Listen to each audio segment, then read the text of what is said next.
Okay, so we're already moving in, as we would, I think, quite naturally into this second treasure, the investigation of the Dhamma. So the investigation of the moment, the investigation of process. And I think in its deepest level, this is not a conceptual investigation.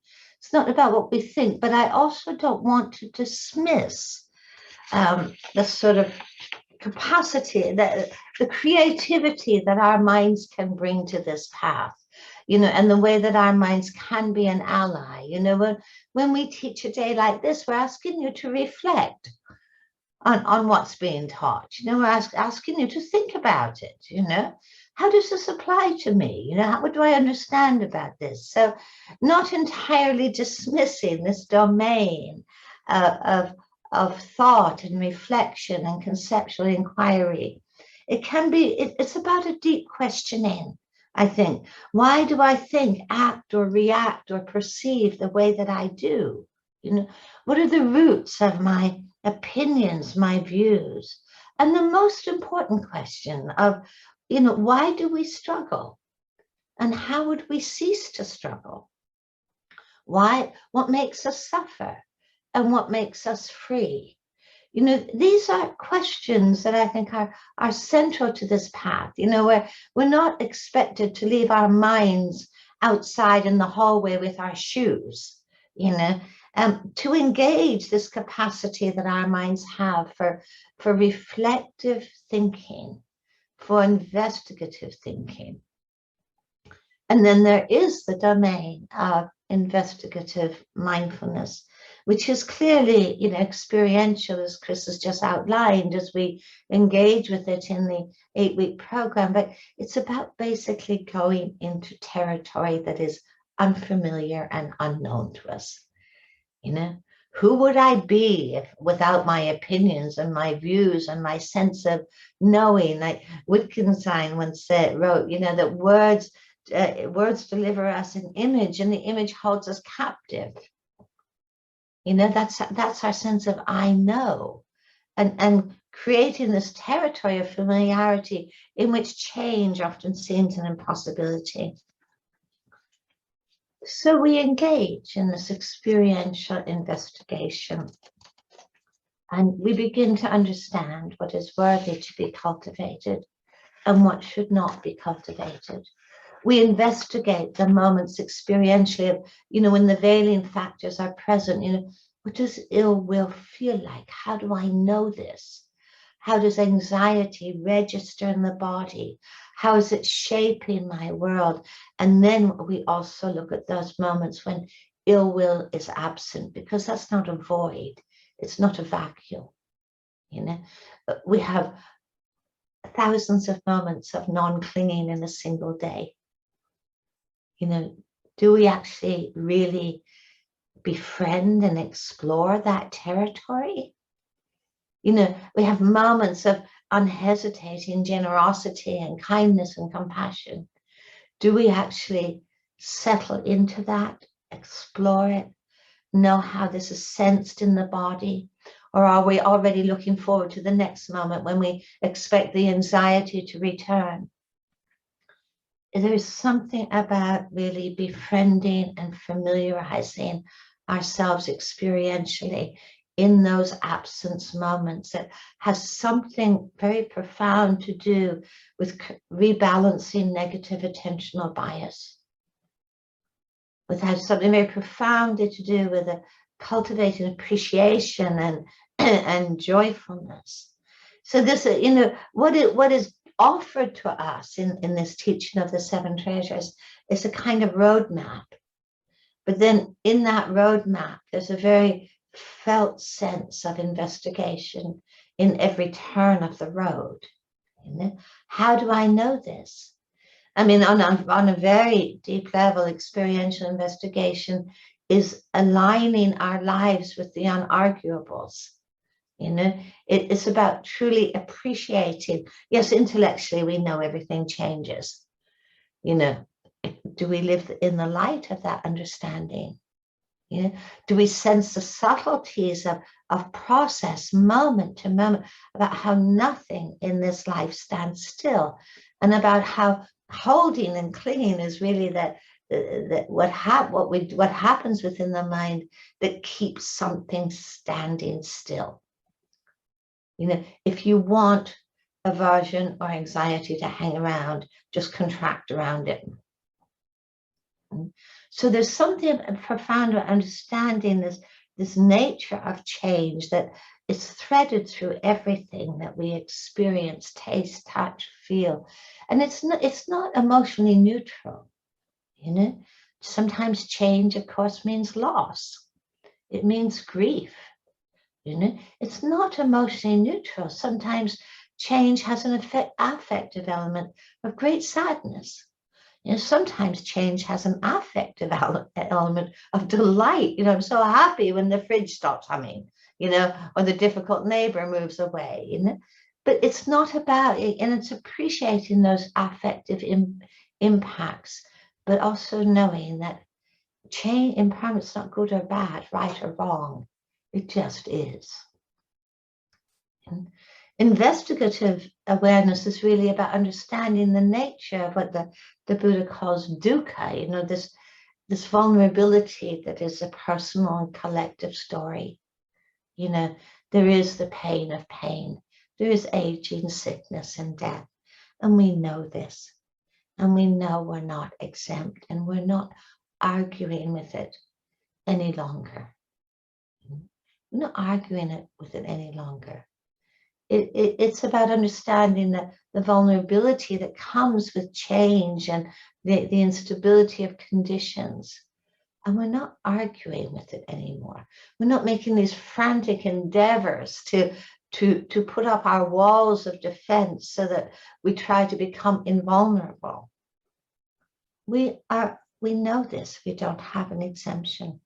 This comes through investigative awareness. It's a deep understanding. And we know that our ideas of self are very questionable. That self is also a process, you know, a process of selfing built upon identification, built upon holding on to a mood or an impulse or an experience. It doesn't mean that there's no self. You know, we will always have it's great to have a healthy navigational sense of self in this life, you know, or identity in this life, but it can be free from clinging. Investigative awareness is really stepping into territory that is unfamiliar, somewhat unknown for us, and this takes courage. Chris, you have something to add to this? Well, this path invites us to be deeply curious about our experience, the experience of being human, and indeed to cultivate an attitude of curiosity. This is what this investigative factor points to. Some of you will know dear Martine Batchelor, who trained as a Korean Zen nun for many years. And her main practice in that tradition was to ask the question, what is this? What is this? For all experiences that arise, what is this? And Martine describes beautifully how the intention of that practice is to naturalize, to normalize an attitude of present moment curiosity, so that it becomes our way of meeting the moment's experience. Why? Well, can't we feel how being curious brings a certain unsticking of our experience? It's hard to be completely stuck in a mood or mind state that I'm also curious about. I'm also asking, what is this? How does this work? And indeed, there's a Buddhist text. Some of you may have heard of a text called The Questions of King Malindi, where this king who lived after the Buddha's time asked a wise monk about the awakening factors, and asked the question, well, what factor liberates And the wise monk Nagasena said, it's the investigative factor that liberates, but it needs all the other factors to support it. And we can feel the embodied truth of that, can't we? In moments of being curious, in moments of opening a sense of possibility, there's a certain agency in that, isn't there? There's an agency in being curious, in being interested, in asking what's happening.